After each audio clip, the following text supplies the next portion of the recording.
Welcome to Positive Disintegration Podcast. This is episode 14, Relationships and Vulnerability.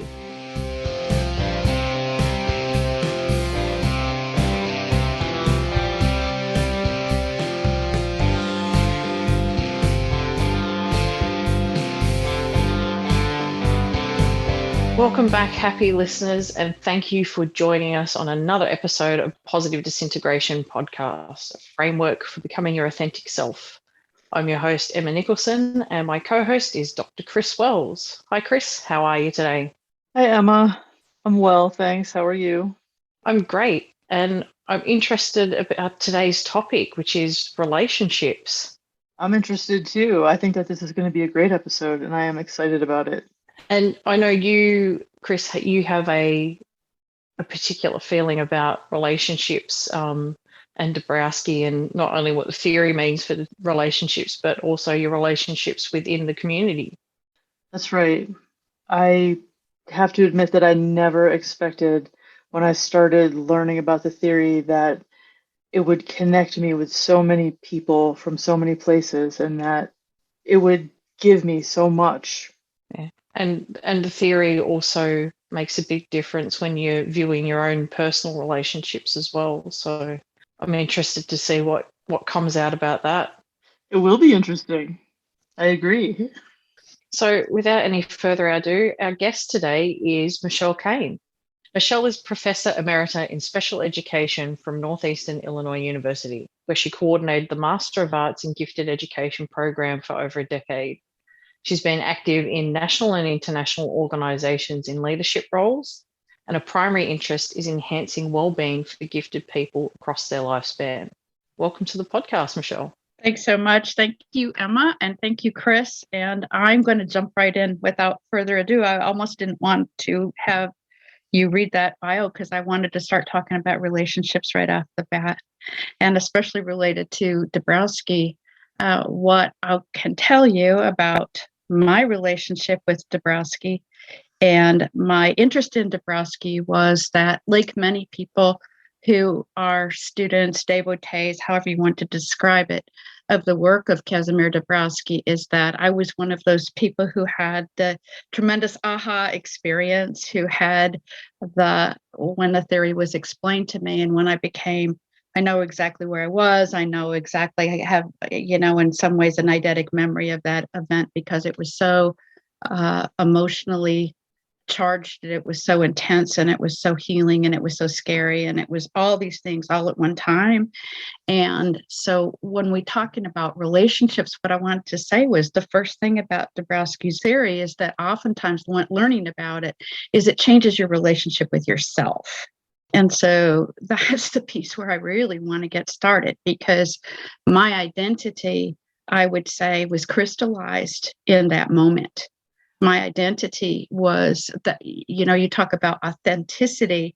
I had never felt that sense of authenticity until there was this outside framework that helped me to be able to explain so many of the pieces in my life and my life experiences that I'd never been able to explain to myself. And I consider myself a pretty smart person, and I'm a super curious person, and I like to research things, and I've been like that ever since I was a kid. And so I've been interested in the psychology of the gifted before there were words for that. I did that as a child, explored different people and their personalities. And so this is the place that for me was the jumping off point, was this relationship with myself. And that's actually a thing that we hear pretty commonly. Like, either people come to this theory because they've got gifted kids and they want to make the relationship with them better, but also too, it like changes the way you see yourself. And like, we have lots of people, like Chris and I included, who have that like kind of aha moment, and it's really sort of profound.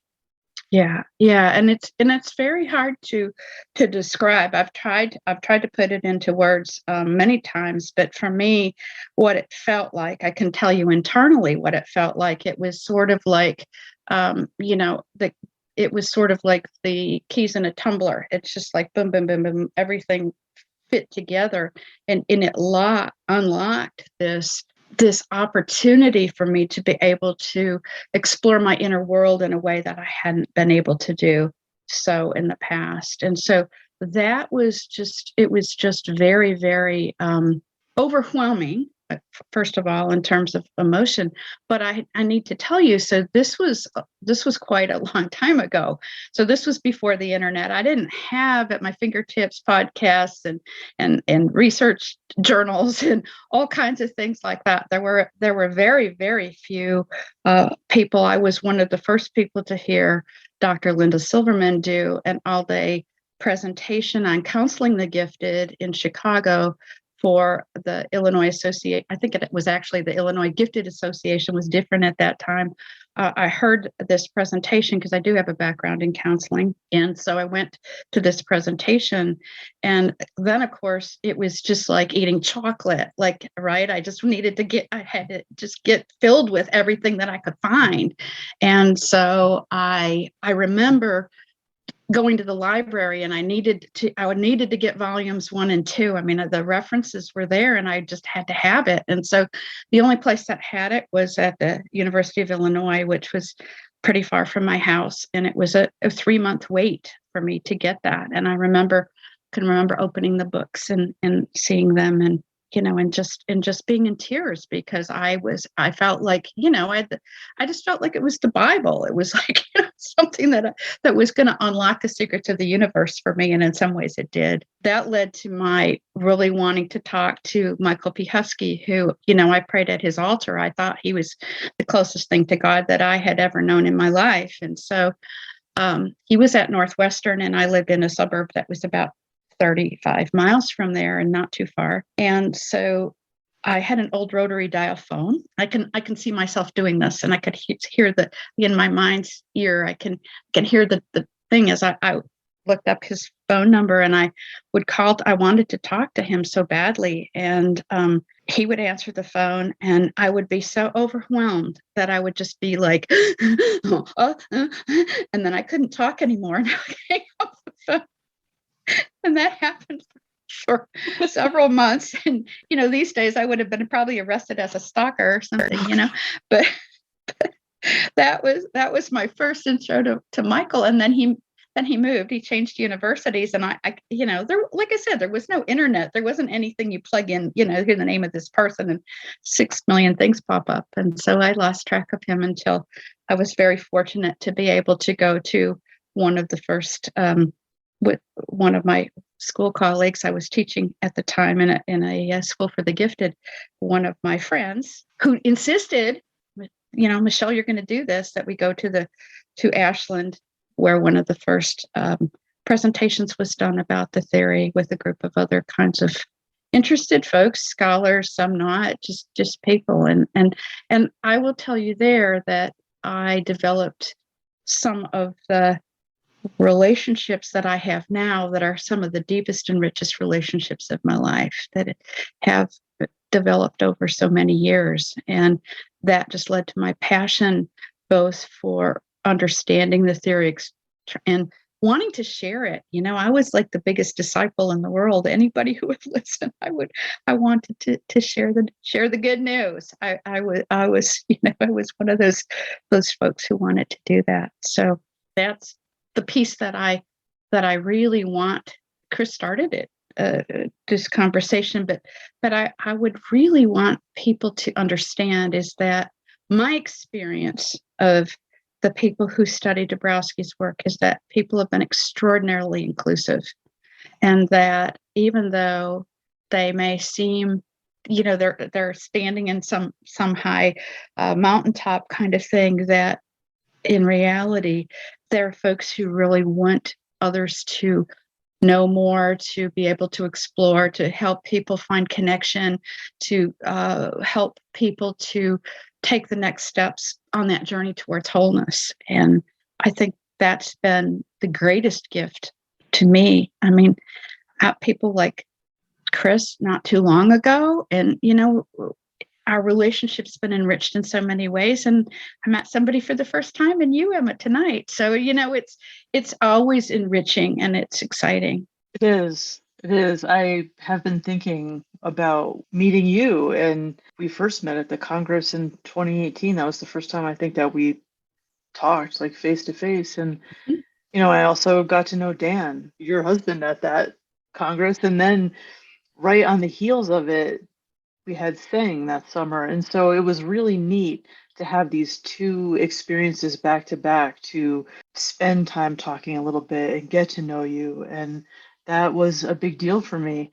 And when I went home from Sing, it was so interesting to me. I felt this need to reach out and stay connected to you. And it was an interesting experience for me. I wrote about it at the time, and I really let my intuition guide me. And I said, if I feel this strongly that I need to stay connected to these people, I need to just write and say that. And it's just amazing to me that that was almost 4 years ago, but you guys are such an important part of my life now. I know. And I think it's one of those things about how, it's just like energetically you're able to, you can use the trite phrases like find my tribe and, all this kind of stuff. But in a sense, there's this connection, and it's just like, to be received and to feel seen. These are incredible experiences for people who have been many who have been outliers for such a long time, and who have been on the margins, and who have felt alone and are alone. I mean, let's name it. They just have been that is their experience of the world. So many people describe themselves as aliens.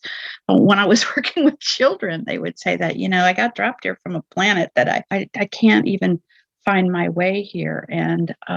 And so when there's that sense of, we can use all the psychological words we want, but they're truthful: attunement, resonance, right? And so when we feel that sense of attunement, when that resonance happens, for many of us, let's talk about even our sense of our insecure attachments and different things like that. It's like, wow, now we know that we're being held in that space, and it's not just our energetic body, but it's the whole thing of our neurobiology. Our whole self is soothed. That's how I experience it. It's a calming, and it's a soothing, and I'm rocking as I'm talking to you. It's just this sense of being held. And going back to what I said originally, I think this is the hardest part, is that we then go back and learn all over again how to hold ourselves. And that's the piece that's really a challenge. And I'm going to make myself very vulnerable right now. And I'm going to, and it's based on, Emma, on the piece Chris sent me that you wrote about self-care, that really allowed me to participate tonight. My brother died very unexpectedly 5 weeks ago, and I'm living in a space emotionally right now that's very raw. The emotional kinds of inner experiences that I'm having are very extreme, and I wasn't sure that I was going to participate tonight, and I was thinking that maybe the timing wasn't good. And then I thought, you know what? If I don't share all of who I am, then that's not authentic. This is the authentic me. I'm not always the kind of person that most people would expect to see from me, that's pretty even keeled and pretty now, because I've been doing this a long time. But it's so important that we are able to, one of the things that I've learned from this theory is that I have learned that the way that I can be whole is to embrace all of these aspects, all of the pieces. And so in doing that, that's the pathway for me to be able to feel integrated. That's the way. And I'm not stable right now in terms of, stability in terms of my family. With a loss like that, somebody wrote to me and said, one of the most challenging pieces is to find a new stability, because your family is now out of balance. And I have to integrate that into, into my own self first, and then I can hold space for others. And I've been so comforted by people in this community who have reached out to me with beautiful kinds of messages that let me know that their understanding of that exquisite sensitivity is honored. And that's so meaningful to me.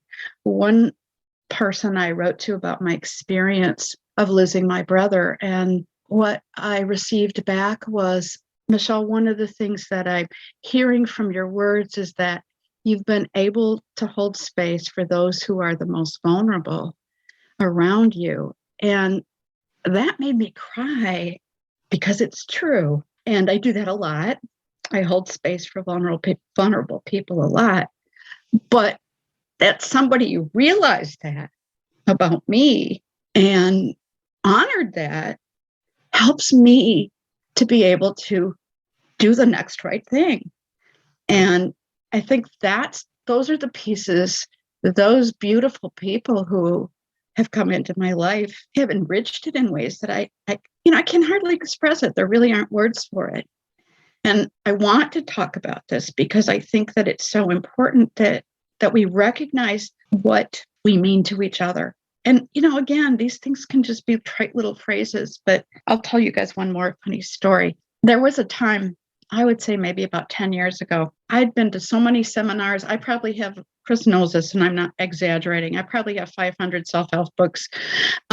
Anybody who came up with something else that would help me to expand or enrich or integrate or whatever, I was on it. And so at this point, I was starting to feel really smug, really, really smug. And I was thinking, you know what? I think I'm pretty close to enlightenment. I really do. I really think that I've done as much work as I can, that everything that I see is from an elevated consciousness. And I was feeling pretty darn good about myself. And then one day I looked in the mirror and I realized, and I thought, damn, none of us is done until all of us is done. We're all carrying each other home, right? That's the phrase. And so this is the piece now. I mean, the work, it's never, there's not an end point. I'm not here to fix anybody. I'm not here to fix myself. We're just carrying each other home. And that, I think, is the beauty of Dabrowski's work, and the beauty of just being able to share like this is that we can offer that not only to ourselves, but then we can offer it to each other. We can offer it to our families, to our communities. It's Earth Day. We can offer it back to our planet, and that's what's going to sustain and carry us. That was really beautifully said, Michele. And you just made me think that it's, when I came to the theory, I was really feeling on my own.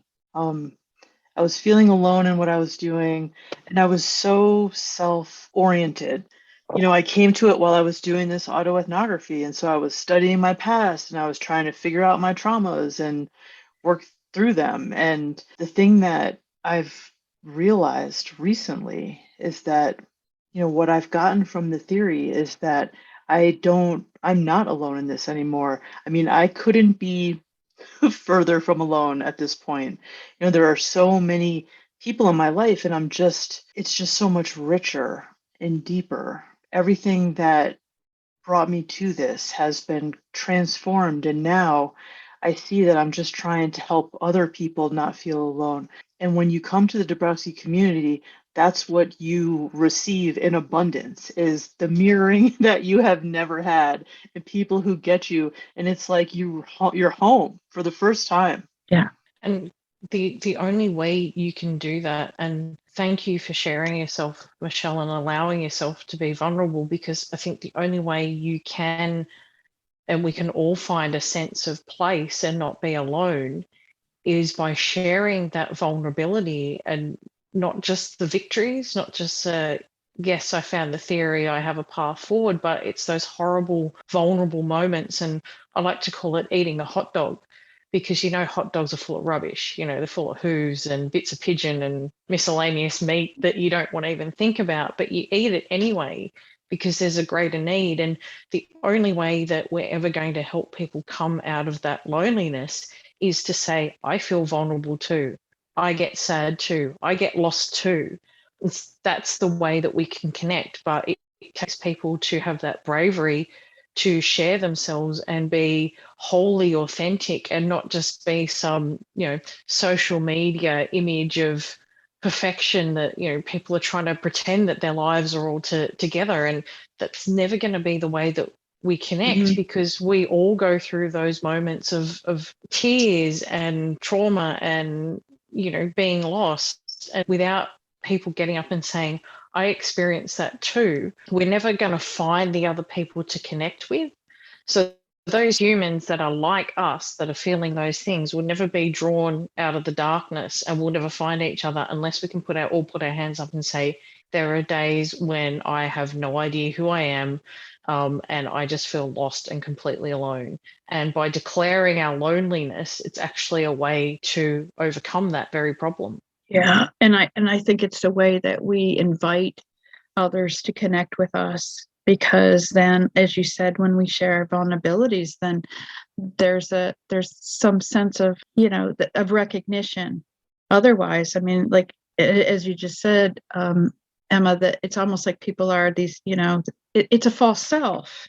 And for those people who are seeking authenticity, they can sniff that out really quickly, and it's like, that's not for me. And boy, I would invite people also to read the Dabrowski poetry, the work under his pseudonym, because I do think that those moments of that haunting kind of aloneness are just so deeply revealed. And that is a way that people can connect to this work, and then through the work to the community. I guess that's the other piece that I wanted to say, is that that's really, really helpful. And to know that people experience these intensities in really extreme ways, and that life can change. I will share another little story with you. I'm a storyteller. I don't know if you can tell that. I was just visiting one of we have 6 sons, Dan and I together, and we were just visiting with a family, and one of my grandkids was having you could characterize it as quite a meltdown. It was just really an extreme meltdown. And I heard my son, she was upstairs, I heard him shout from the bottom of the stairs, it's really okay to have big emotions. I just turned away and I cried, because I don't think anybody's ever shouted that to me when I had a moment like that. And I thought, here it's going to change. This parenting is going to change.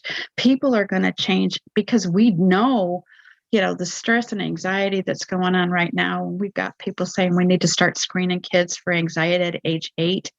This is the latest report that just came out. I don't know if you saw it. Start screening for anxiety at age 8. Start screening for depression a little bit later. I mean, we've got kids experiencing big emotions.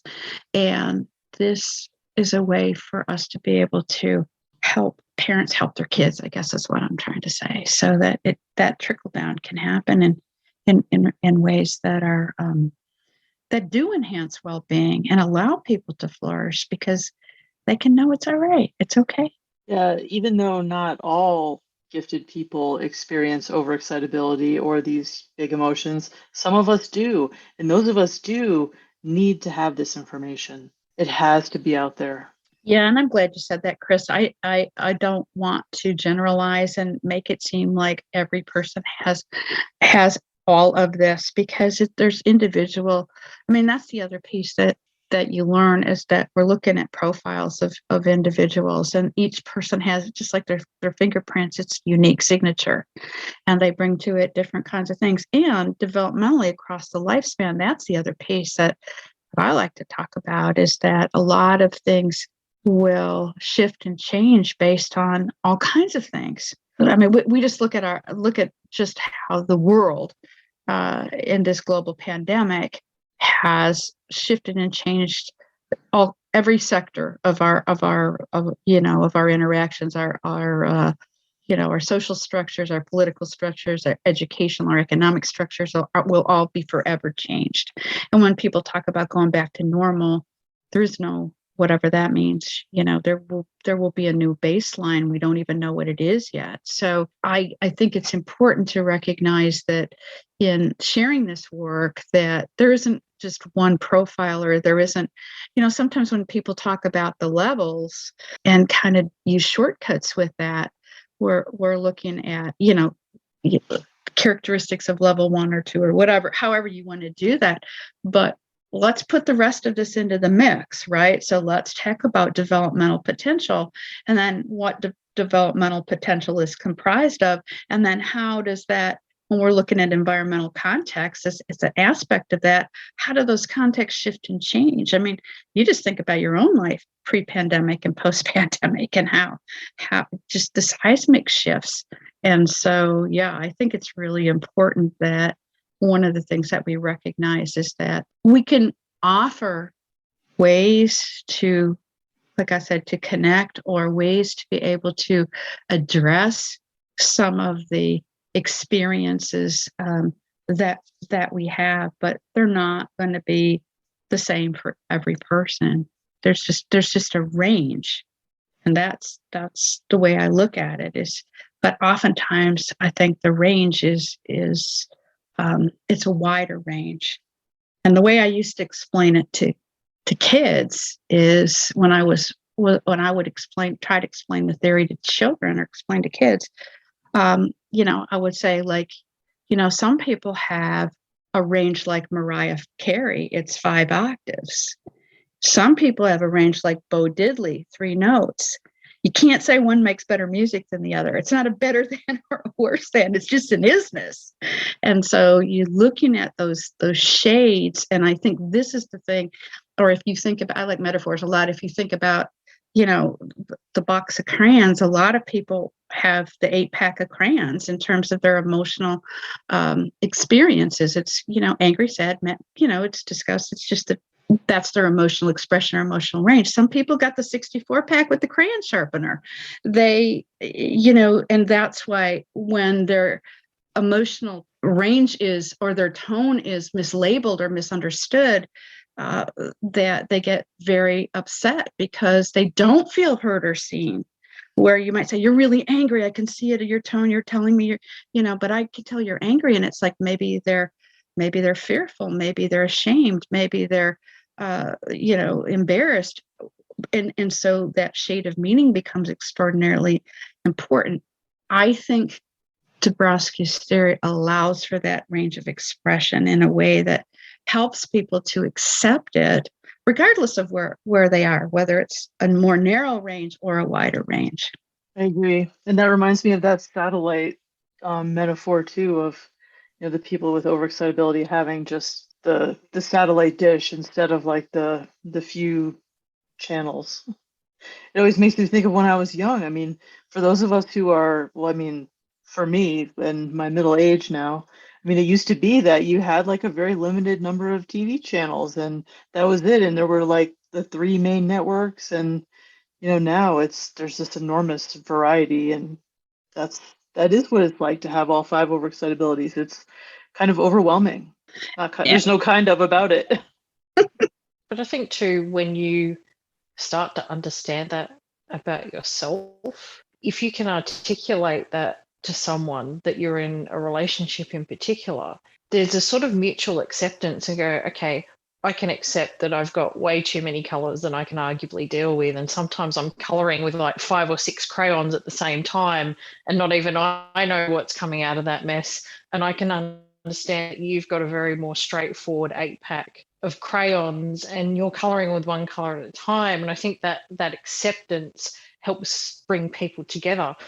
And there's a group I'm in on Facebook, and a question that repeatedly comes up is like, how am I ever going to have deep relationships with other people because I feel so left out. And do I have to find someone who's gifted and like has a 64 pack like me? It's like, not necessarily. You just need to have someone in your life that's accepting of the fact that you've got too many crayons. And if you can accept them for their smaller pack, then you'll find that ground in acceptance. Like, you're never going to find an exact replica of yourself to have a relationship with, but you can find someone that complements you. And if you can find someone that accepts you and you accept them, that's where you build relationships through that empathy and that understanding. Yeah, I really agree with that. And I also think it's so important that in terms of that acceptance, there's not shame, blame, or any of the kinds of things that would make someone,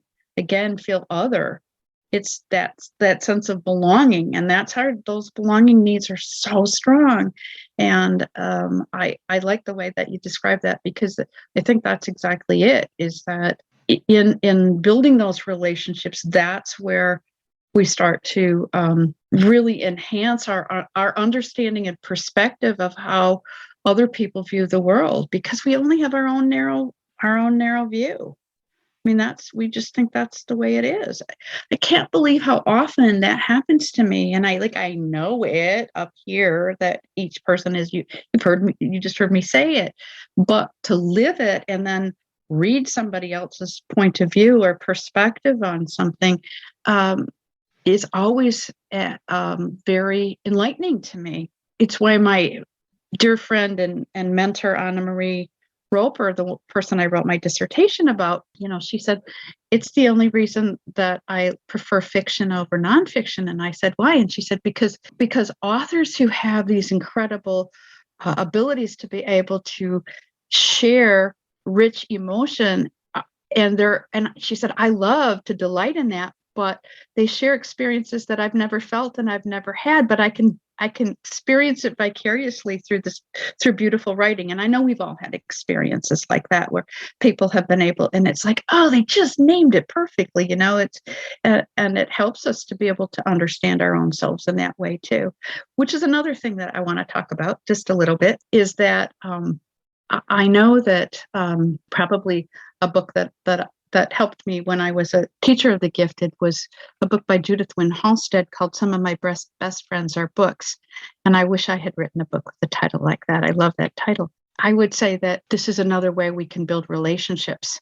And I think, Emma, if we helped people to understand that sometimes those relationships, those deep, deep relationships, are with our garden or with our pets or with our hobby or with our books, that also would lift, like there's this sense that it has to be another human, and it doesn't. Sometimes those deepest relationships are ones that are experienced in ways that are soul lifting. Think about someone's experience in music, and some people have that as a way to be able to experience the deepest joys that they ever have in their lifetime.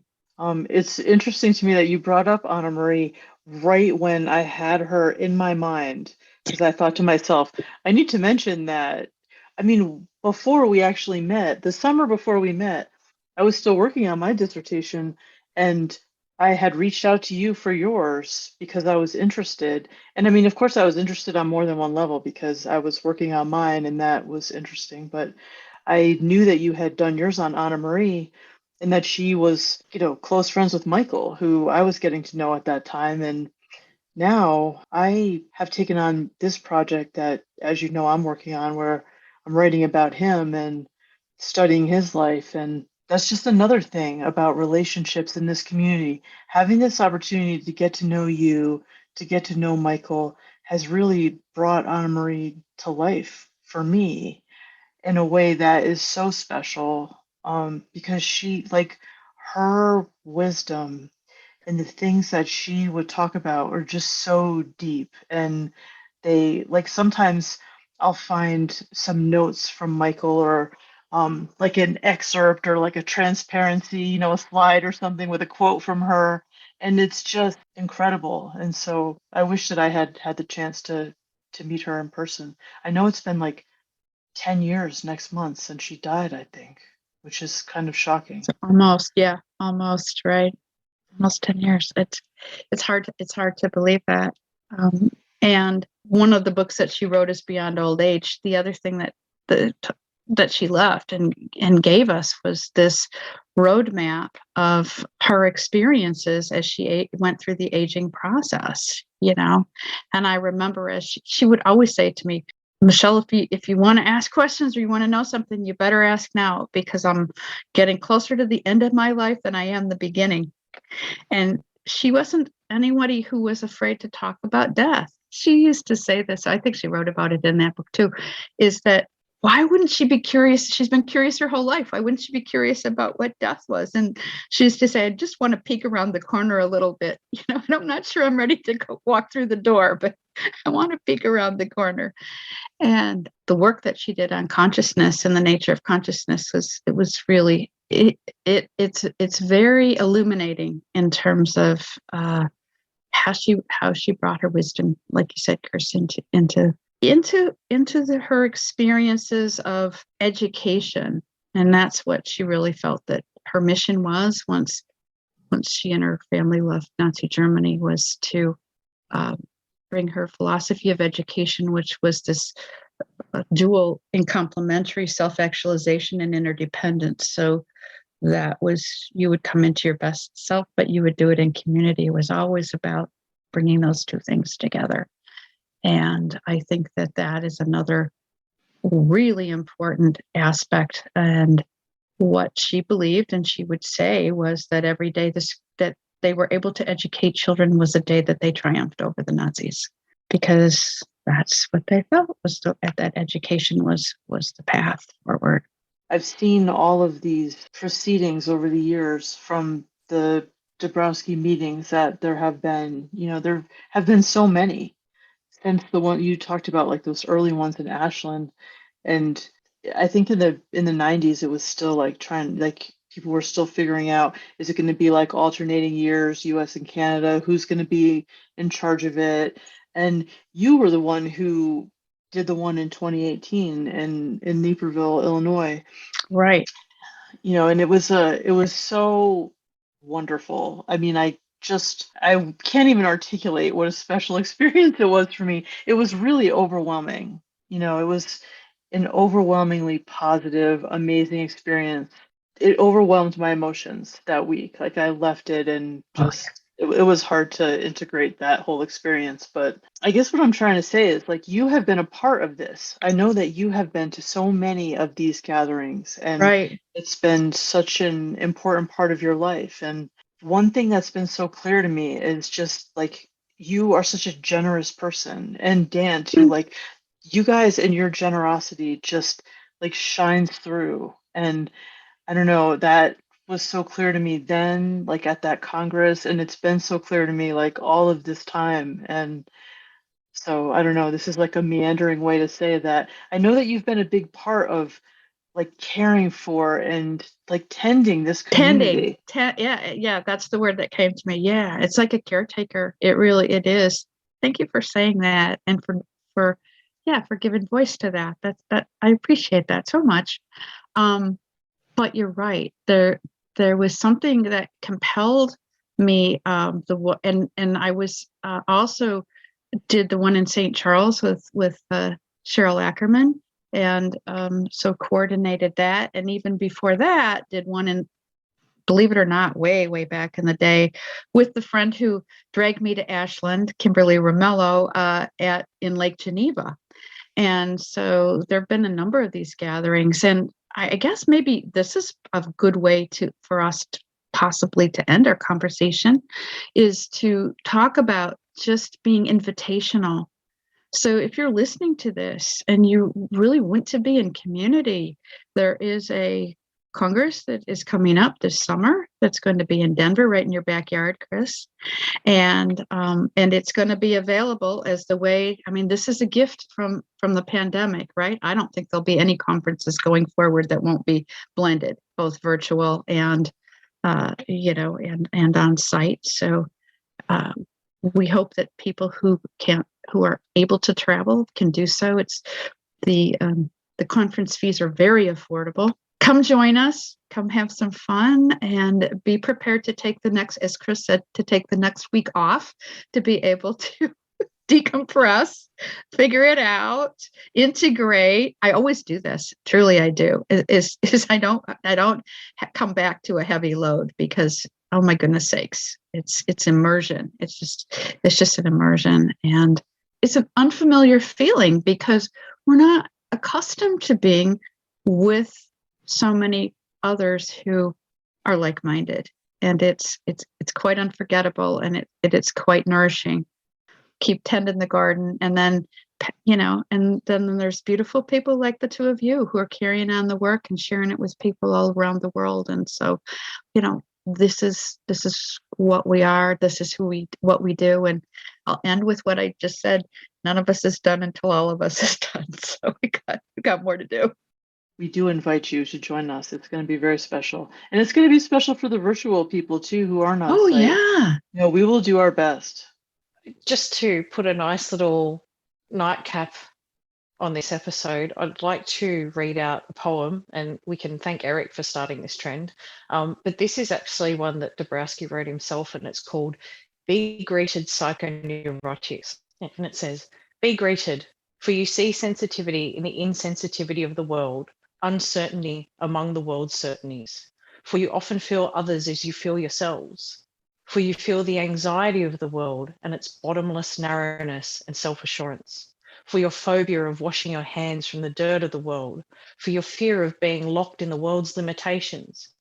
For your fear of the absurdity of existence. For your subtlety in not telling others what you see in them. For your awkwardness in dealing with practical things, and for your practicalness in dealing with the unknown things. For your transcendental realism and lack of everyday realism. For your exclusiveness and fear of losing close friends, for your creativity and ecstasy, for your maladjustment to that which is, and adjustment to that which ought to be, for your great but unutilized abilities, for the belated appreciation of the real value of your greatness, which never allows the appreciation of the greatness of those who will come after you, for your being treated instead of treating others, for your heavenly power being forever pushed down by brutal force, for that which is prescient, unsaid, infinite in you, for the loneliness and strangeness of your ways. Be greeted. Thanks, Emma. And thank you, Michelle. What a Thanks. lovely conversation. So much fun. I ended up having a really good time, and I was so scared. Oh, I'm so glad we just heard that the last episode which we recorded with Amanda. It was the same deal. So I'm so glad that people end up having fun, even though it's scary at first. Thank you very much, Michelle, for coming on. This was a great conversation. You're welcome. And Chris, thank you as well for joining me. It's always a pleasure. Thank you, Emma. It is. And thank you to you listeners. Thanks for coming on the journey with us. And I hope you got as much out of this episode as I did. If you're listening to us on Apple or Spotify, please don't forget to hit those little stars and give us a rating. And if you've got any questions, feedback, comments, or you want us to discuss any topics, you can reach out to us via email at positivedisintegration.pod@gmail.com, or you can find us on Twitter or Instagram. And until next time, keep walking that path to your authentic self.